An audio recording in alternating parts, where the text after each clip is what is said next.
Hi, my name is Jenny and I teach beginning guitar to adults, and I am continuing the conversation about getting a guitar, what to look for, what kind of guitar to get. This video is about what to avoid and what problems to watch for.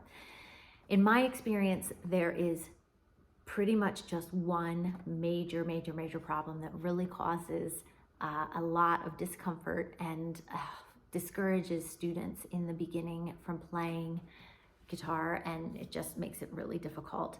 And that is the height of the strings. This is called the action, how high the strings are from the fingerboard. If they are too high, it causes you to need to push down really hard and work much harder than you should. In the beginning, when you first start playing, your fingertips will get sore from pushing down the strings. That is normal. Your fingertips will get a little sore, but they shouldn't be excessively sore. After if you practice regularly, like 20 minutes a day, by like 2 weeks, you'll have slightly hardened tips. The skin, your body will produce thicker skin on the tips of your fingers, just like when we work hard, like we're raking leaves a lot or shoveling, we get little tough calluses on the pads of our hands. Sometimes you'll get them on the tips of your left hand fingers. That's good. You want them. However, sometimes guitars, the strings are so high, you have to push so hard that it just does not seem to get easier. This is something that can usually be fixed pretty easily by taking your guitar to a luthier or a guitar tech. They can adjust the action, they can lower the action. I am not a guitar tech. I'm not going to pretend to know a ton about this subject, but I know a little bit, enough to know you want to take your guitar to get looked at by a luthier before you get too involved in playing. And they will likely adjust the action. Over time, everything kind of lifts. All that tension there causes things to lift, and your strings get higher and higher, and your fingers have to work harder and harder. So that's the first thing. Another thing to look for if you're buying a used guitar, like on Facebook Marketplace or from a friend, is to just inspect in general. Look for any cracked seams, things like that. You don't want this to be loose. You don't want any loose joints.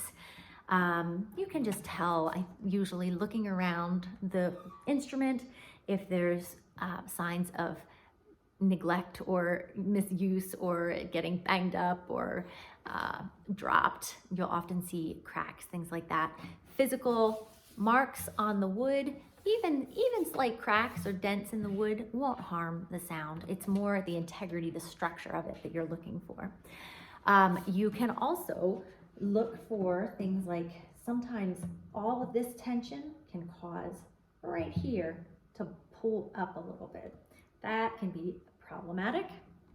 And also looking down or up the neck, if it's bowed substantially, if there's a hump or if it's twisted, things like that, that's going to be problematic. You don't want to mess with that.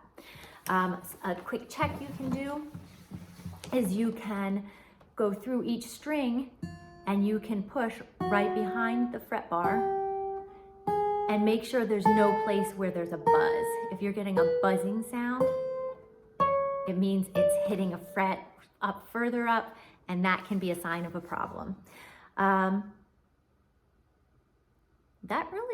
Those are the big things to watch for. Don't go out and buy a guitar right away. I'm gonna say this in all my videos. Don't rush out and be like, okay, I wanna learn how to play guitar. I'm gonna buy one on Amazon or at the guitar store.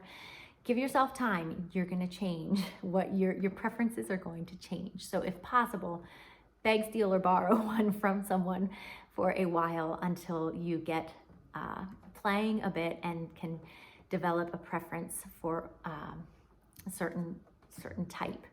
And borrow other people's guitars or play them, go to jam sessions and see what other people have and talk to others. And the more you know, the better you'll be able to choose. All right, hope that's helpful. Thanks.